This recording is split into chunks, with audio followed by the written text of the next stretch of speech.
Hola, bienvenidos. Mi nombre es Leticia y en este video vamos a hablar sobre el material volumétrico, es decir, el material que utilizamos en el laboratorio para medir volúmenes. La idea es describir características generales, algunos detalles de fabricación, rotulado, precauciones de uso y limpieza en general que nos van a ayudar a utilizar estos materiales de la forma correcta. Luego quiero repasar los instrumentos más comunes que podemos encontrar en el laboratorio, así como también las manipulaciones relacionadas con la medición en sí y los cuidados individuales a tener en cuenta con cada uno. Lo primero que quiero hacer entonces es comenzar repasando algunas definiciones para luego poder entender mejor ciertas cuestiones del video. Estas definiciones son el volumen, que es una porción de espacio que ocupa un cuerpo, ya sea sólido, líquido o gaseoso. La capacidad es el volumen de un fluido que puede contener o suministrar un instrumento de medición. La calibración, que ustedes ya en estos días estuvieron hablando bastante sobre el tema, o discutiéndolo bastante, en los primeros días del laboratorio 1, es el proceso mediante el cual se establece el grado de correspondencia entre el valor indicado por un instrumento de medición y el valor convencionalmente verdadero sometida a la medición. Finalmente, el ajuste, que el ajuste es el proceso mediante el cual se lleva un instrumento al mejor estado de exactitud posible. Dicho esto, podemos empezar a describir algunas cuestiones generales. Estos materiales se fabrican principalmente en vidrio, ¿sí? ¿Por qué? Porque son de fácil limpieza, son químicamente inertes y tienen poca deformación. Esto es muy importante porque nosotros queremos que nuestro instrumento, entre medición y medición, siempre mida el mismo volumen en lo posible. Podemos encontrar instrumentos de distintas capacidades, ¿sí? Estos pueden oscilar entre unos pocos microlitros hasta varios litros. Se pueden encontrar dos tipos de materiales volumétricos. Los materiales volumétricos de exactitud, que se utilizan para realizar transferencias de muestras o patrones y soluciones estándar, donde uno necesita una gran exactitud, y los instrumentos graduados, que se utilizan para medir reactivos y otras operaciones que requieren menos exactitud. Los instrumentos se deben seleccionarse de manera adecuada para obtener resultados confiables en los ensayos que queremos realizar. Ahora me gustaría que charlemos un poco sobre unas cuestiones que se realizan a la hora de fabricar los instrumentos y que hay que tenerlos en cuenta para una utilización correcta de los mismos. Estos son el proceso de ajuste, la temperatura de uso, el tiempo de expulsión y la tolerancia. Empecemos entonces por el proceso de ajuste. Este es un proceso donde en cada aparato volumétrico se coloca una determinada y exacta cantidad de agua.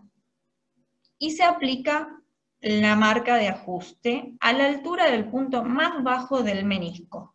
Generalmente se diferencia entre ajuste por in o por contenido y por vertido, donde se lo expresa con la abreviatura EX. Estos van a estar marcados en el rótulo del instrumento. Ahora veamos qué significa cada uno. El ajuste por contenido, que se lo abrevia como IN, quiere decir que la capacidad del líquido contenido corresponde exactamente al volumen indicado sobre el instrumento, en el rótulo, o volumen nominal. A este tipo de instrumento volumétrico pertenecen, por ejemplo, las probetas graduadas y los matraz desaforados. El ajuste por vertido, o EX, quiere decir que la cantidad de líquido vertido corresponde exactamente al volumen indicado sobre el instrumento o volumen nominal. la cantidad de líquido que permanece adherida a la pared del vidrio debido a la humectación, se tuvo en cuenta al realizar este ajuste.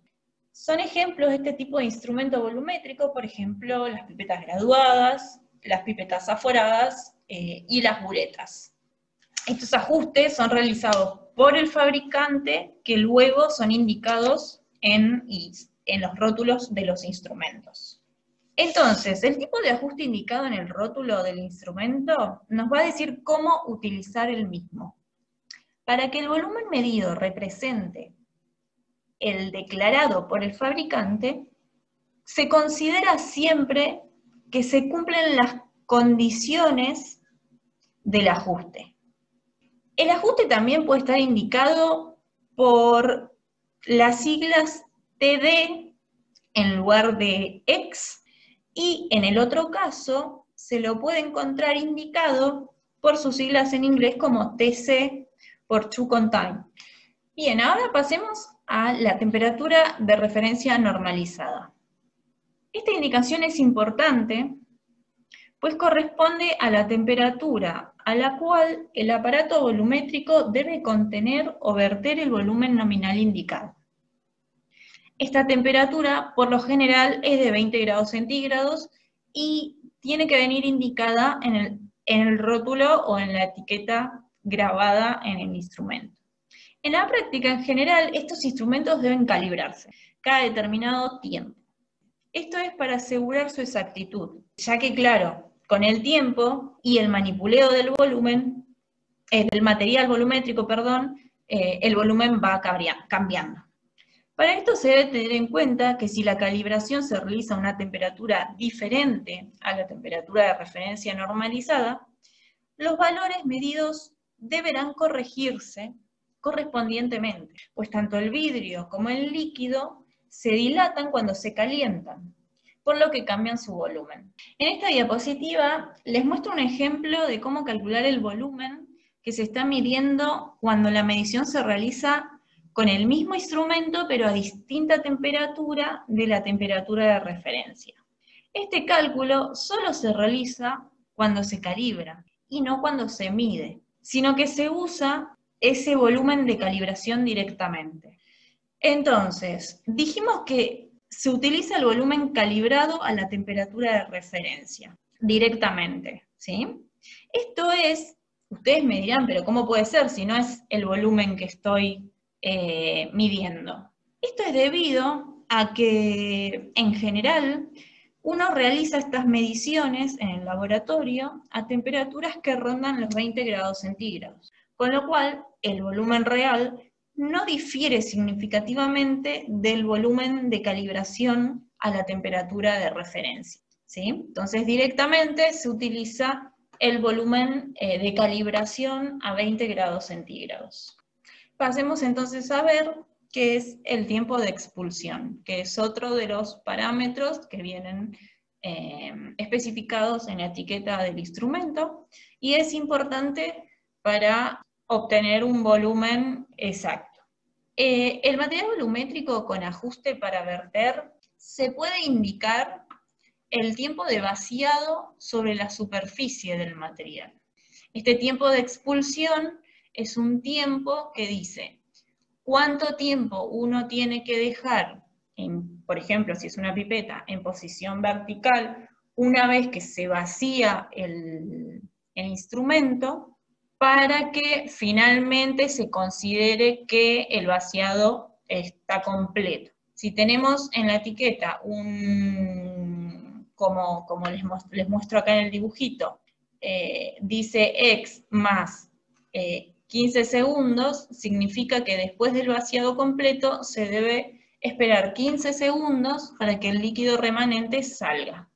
Finalmente, entonces, lo último que me pareció importante para comentarles es que en el rotulado también vienen especificados las tolerancias de volumen para el instrumento. Estos se dividen en dos clases. Tenemos la clase A o AS, que quieren decir que las tolerancias del volumen están dentro de los límites fijados por las normas correspondientes.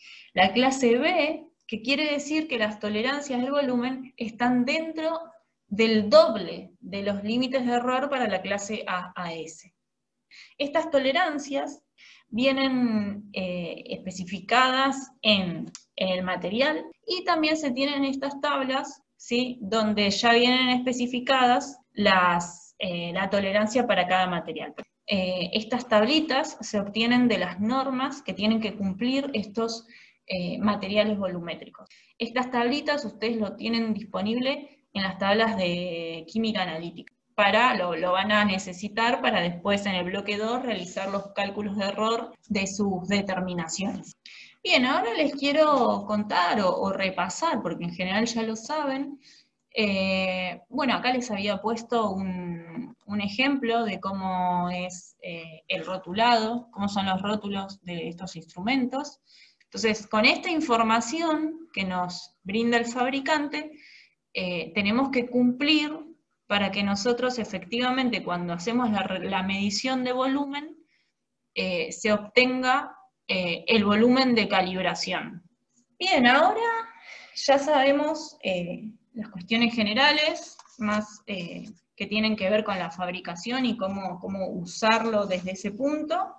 Quería hacer un punteo de las precauciones de uso en general, y también de cómo hacer la limpieza, ¿no?, de estos materiales.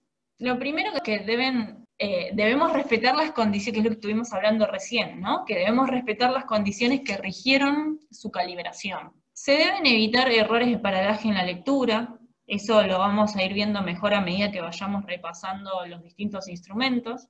Nunca debe colocarse el material volumétrico en el horno. Deben estar perfectamente limpias y secas. No se puede secar en estufa. ¿Por qué? Porque el material volumétrico con las temperaturas puede dilatar y cambiar su volumen. Entonces, si no las podemos dejar secar, por ejemplo, cuando los estamos utilizando en el laboratorio, por ahí lo usamos para medir el volumen de un líquido y lo queremos utilizar para medir el volumen de otro líquido, entonces lo que hay que hacer, y no podemos dejar un tiempo de secado, es enjuagarlas varias veces, por lo menos 3 veces, con la solución o con el líquido con el cual lo quiero utilizar, para asegurarme de arrastrar toda la contaminación del líquido anterior y utilizarlo en este nuevo líquido que quiero medir.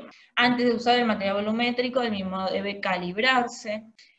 Y por último, se debe evitar el contacto del material volumétrico con sustancias que lo ataquen, ¿sí? Porque también puede modificar su volumen y nosotros queremos que el volumen siempre quede constante. Las cuestiones que tienen que ver con la limpieza, también. La idea es que siempre se lava con agua y detergente, nada más.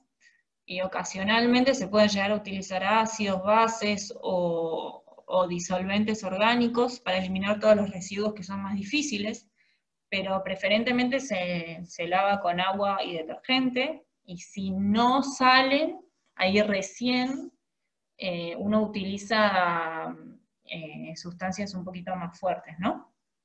Jamás se limpia con franelas o escobillas. Esto podría contaminarlo y dañarlo también.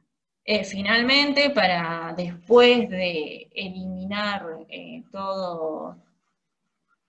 toda la suciedad de la pipeta, lo que se hace es enjuagar todo el material con agua destilada, como siempre, y luego lo que se hace es, el material limpio se seca en un soporte adecuado, inclinado o vertical, colocando el material boca abajo.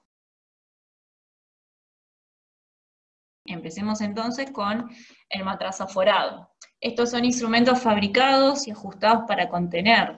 Su capacidad está definida como el volumen de agua a 20 grados centígrados, contenido cuando se encuentra lleno hasta la línea de graduación, o aforo.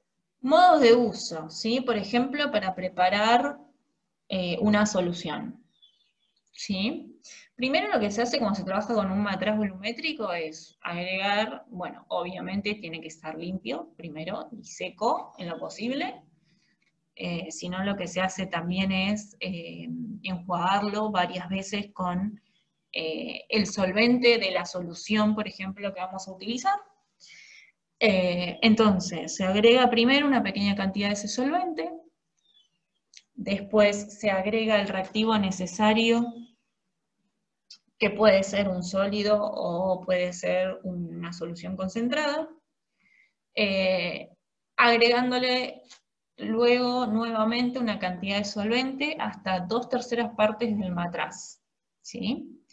Esto es justamente para después poder mezclar, ¿sí? Se mezcla, esto se hace primero, bueno, se tapa el matraz y se sostiene con el dedo pulgar, y la mezcla se realiza invirtiendo el matraz varias veces y siempre sosteniendo el tapón con el dedo pulgar.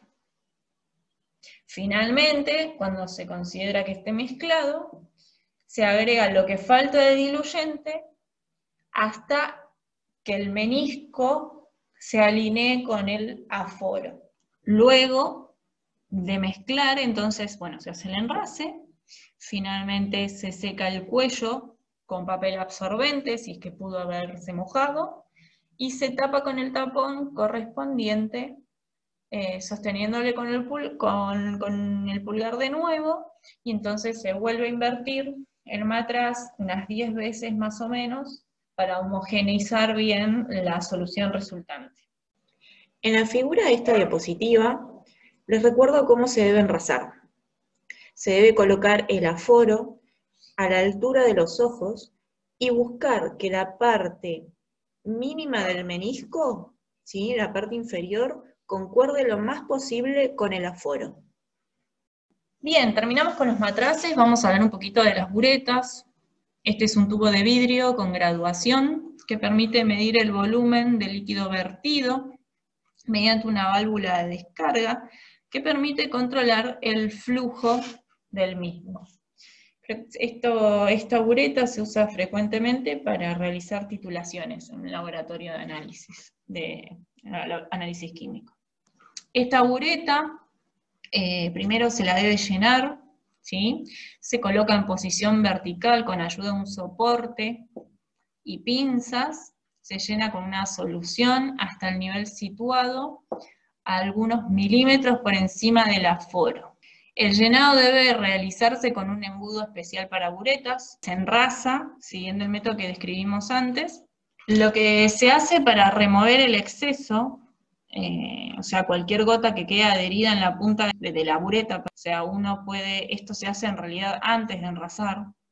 Lo que se hace es, se elimina esa gota poniendo la punta en contacto con el recipiente de vidrio, ¿sí? Entonces de esta forma esa gota queda en el recipiente de vidrio y no en la bureta. Luego, para utilizarlo, lo que se hace es, se descarga hasta el punto deseado, porque digamos, esto en la parte superior está la graduación en 0, y lo que se gaste, digamos, va a representar el volumen que se virtió.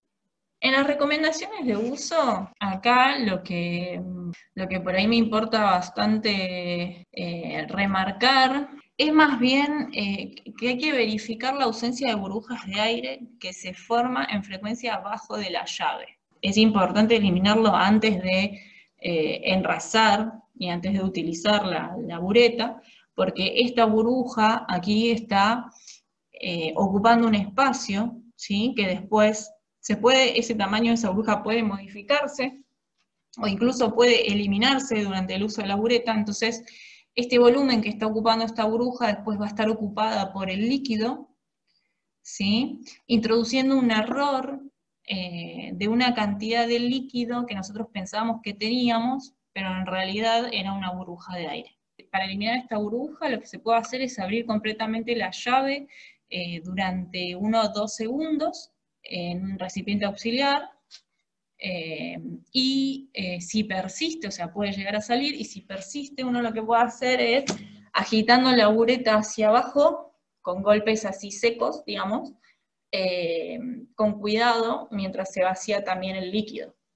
Bueno, entre otras cosas, por ejemplo, que debe revisarse la llave, que la llave se encuentre bien cerrada antes de llenarla, interpolar las lecturas entre las graduaciones, ¿sí? Utilizarlas también con el objeto de obtener una exactitud de una cifra decimal más allá de las graduaciones. Por ejemplo, entonces, si en una titulación el punto final nos cae entre, por ejemplo, 12,2 y 12,3, podemos llegar a decir que el punto final está dado en 12,25, más menos 0,05. Entonces le agregamos un decimal más a nuestra lectura.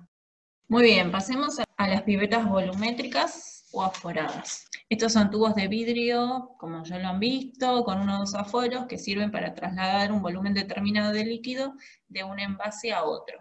Están diseñados con un ajuste para verter. Aquí vemos cómo es el uso de las pipetas aforadas. En primer lugar, debemos llenar la pipeta como vimos anteriormente. Secar la punta con papel absorbente por fuera y enrasar cuidando de que la punta de la pipeta toque la pared del recipiente donde se está descargando. Luego entonces lo que se hace para verter, se coloca verticalmente la pipeta, siempre vertical, contra un recipiente de vidrio ligeramente inclinado, de forma que la punta de la pipeta esté en contacto con la pared interior del recipiente, pero sin deslizar la pipeta por el recipiente durante el tiempo de vertido. Recomendaciones de uso. Como siempre, debe lavarse muy bien antes de usarse. No se debe sumergir las pipetas directamente en el frasco con el líquido a descargar para evitar contaminaciones, ¿sí? Colocar el líquido a extraer en un vaso de precipitados y después tomar con la pipeta a partir de allí. Hay que realizar varios enjuagues, ¿sí? Purgar por lo menos 3 veces con la solución que se va a transferir. Verificar si se trata, si se trata de una pipeta de 1 o 2 aforos antes de usarlo. Luego, al llenar, también hay que comprobar que no haya burbujas de aire atrapadas en el líquido. Y algo muy, muy importante es que no se debe soplar o sacudir el instrumento al terminar el vaciado, pues la pipeta ha sido ajustada teniendo en cuenta este volumen de líquido residual en la punta, salvo que sea una pipeta de soplado. Y algo muy importante es que no se debe devolver la solución al recipiente original. Y bueno, está de más decirles, pero bueno, se lo pongo en rojo, jamás se puede pipetear con la boca, ¿sí? Se utilizan peras de goma o propipetas. Pipetas graduadas, estas ya no son materiales volumétricos de exactitud, son ya materiales volumétricos graduados que se utilizan más bien para medir reactivos. Entonces, los tipos de pipetas, tenemos 5 tipos de pipetas. Entonces tenemos pipetas pipetas graduadas que tienen tiempo de espera definido, pipetas graduadas de soplado, pipetas graduadas del tipo 1, del tipo 2 y del tipo 3. Creo que pasamos a lo último, entonces, que son las probetas graduadas, que ya esto sí lo súper conocen. Las podemos tener así. Son tubos, recipientes cilíndricos gruesos, ¿sí? Graduados, tienen boca ancha, abierta con pico, en este caso, por ejemplo, la del dibujito. Y también vienen probetas que no tienen este piquito de vertido, sino que viene todo cilíndrico y viene con una tapa esmerilada, ¿sí? Se pueden encontrar de distintos volúmenes, son instrumentos volumétricos que se ajustan por contenido, ¿sí?